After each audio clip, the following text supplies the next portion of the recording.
Mga lalabas, for today's video ay gagawa tayo ng ating mga dessert. Kaya naman tara, samahan niyo ko. So ito na nga guys, umpisa pa lang. Diyos ko, sabi ng asawa ko, kumuha daw ako ng ricado, sibuyas para daw sa salad. Sabi ko, anin ko yung sibuyas sa salad? Huwag nga kayo magulo, ako gagawa dito ay. Tigil. Ang gulo nyo. So ito na nga guys, nilagay ko na yung fruit cocktail, tapos yung creamer, and then bubuksan ko na rin muna pala yung mga gagamitin ko para naman pagsama-samahin ko na lang yan dito, itapon sa planggana. Ay, charis, joke, di itapon.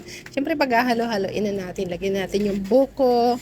Ayan, sabi ng kapatid ko, lagyan ko din daw ng chili. Ay, charis, joke lang. Sabi naman isang kapatid ko, lagyan ko rin daw ng paminta. Mga loko-lokon to, gagawing adobo yung fruit salad ko. Ay, iwan. So, ito na nga, pag-halo-haloin lang natin yan.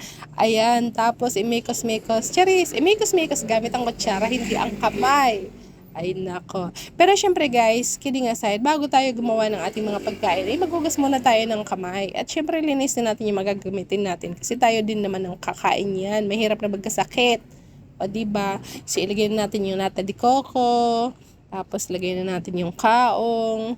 Tapos yung cheese, o diba?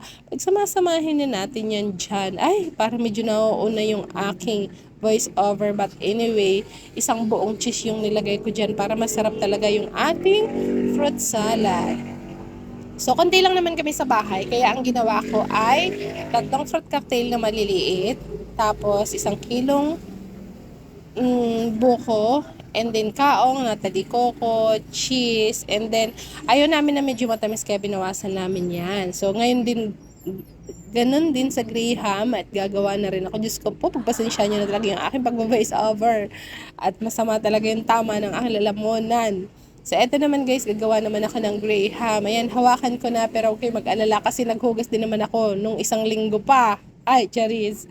So, ito na nga, sabi ng kapatid ko, lagyan ko din daw to ng kamatis. Oh, yung kukulit talaga nito. Ewan ko, muntik ko na to guys, iwanan talaga kasi ang kukulit ng mga nakapalibot sa akin. O, diba? Diyan na nga ako naggawa kasi nga para buwelo ako. Aba, ang kukulit pa rin. Ang gagawin ng kamatis sa Graham. Tapos ito naman, maggawa muna ako ng buko pandan gelatin.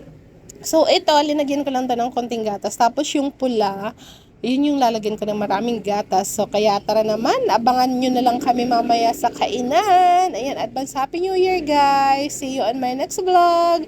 I love you all. And don't forget to like, share, and follow my page. Thank you. Love you all.